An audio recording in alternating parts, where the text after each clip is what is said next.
Thank you so much, Mr. Chairman, for allowing me to take part in this motion of thanks on the President's address. Well, it is with a great joy that I stand here on behalf of each and every soul of the one Shillong parliamentary seat who have supported me and who have enabled me to stand in this great institution and to speak this almost at the last hour of the day. Mr. Chairman, I just want to remind myself, to remind the members of this 18th Lok Sabha and also the rest of and the people of this country that nothing is impossible with God. Why I say this is because of the fact that I belong to a party which we started just less than 3 years ago.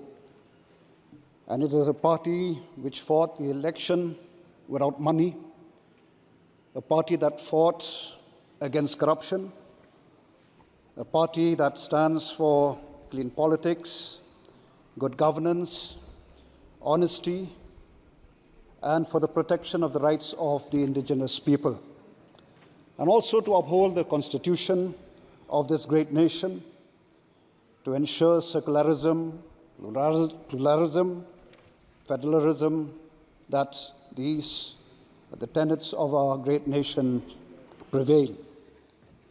So,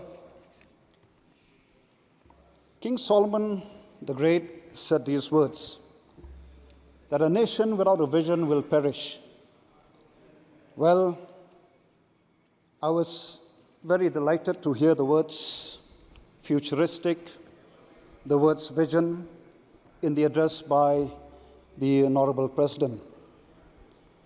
While I was patiently waiting for, what is the future, what is there in the vision of the President's address, as a first-time MP, I was listening patiently to hear where the government will take the nation, how the government will take it.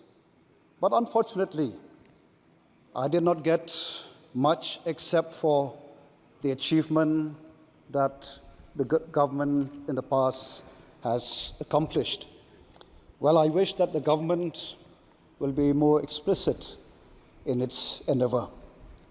Mr. Chairman, while mentioning the lasting peace in the Northeast, as is spelled out in the presidential address, I would like to remind the government of the day and also the government of the past, led by the Congress government, that our people, my people, living especially in the border with Assam, in the border with Bangladesh, I tell you, till today, they don't feel safe at all. They feel very threatened, and what is even sad is that the lands have been taken away from them. They've lost their livelihood. Why? Because of the failure of subsequent government to settle this dispute, which has been there for many, many years. We talk about development of the nation. That is dependent on the development of the states. That is what even our Honorable Prime Minister said, these words. Now, how can we talk of development when people till today, till this very moment, are yearning for peace? I therefore urge the government to kindly take up this matter seriously, and I wish and I hope that the Prime Minister himself will take the lead in putting an end to this long pending issue in the interests of our great nation in general and in the interests of my people, especially those living in the border areas. Mr. Chairman, there's a saying that small is beautiful. Well, I am proud to stand here to represent one of the most beautiful people living in the in the eastern part of this great nation called the Khasis, and also coming from one of the most beautiful places on earth, Mr. Chairman, I urge and I call upon the government and also the members of this august House to play a role in enriching and promoting the culture of my people, especially when we talk of culture, language is one of the important elements. For many years, we've been demanding for the inclusion of the Khasi language in the 8th schedule. I hope, with the support of members, that one day, just like while I was sitting here, from day one, hearing our friends speaking their own language, how I wish that one day, very soon, that you will also get to hear the language that I speak, the Khasi language. And I hope that the government, members in the opposition, would support the inclusion of the Khasi language in the 8th schedule. Okay, sir. Kindly conclude, sir.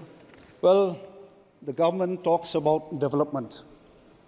Let me remind this House that Shillong, or rather Meghalaya, is one of the famous tourist destinations. And while talking to friends outside in the corridor, when they ask me where do I come from, I say, I come from Shillong. Oh, Shillong is a very beautiful place. I hope members who have never visited Shillong, or Meghalaya for that matter, would one day make it a point to visit Meghalaya. But the sad part is that Meghalaya is now almost 52 years old.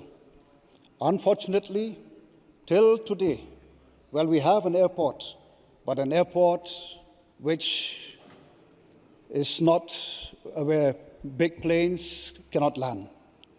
Even though the fact remains that Shillong, or rather Meghalaya, tourism has so much potential. Thank you, sir. Please continue. Let me finish, sir. This is my maiden speech. I'll just take a few more points.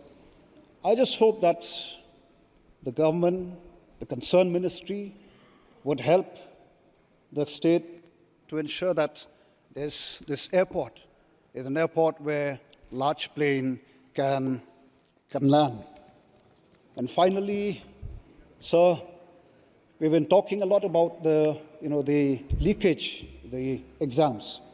I would like to draw the attention of the members of this august House that there's another important issue which I feel as members we should take and look at it seriously.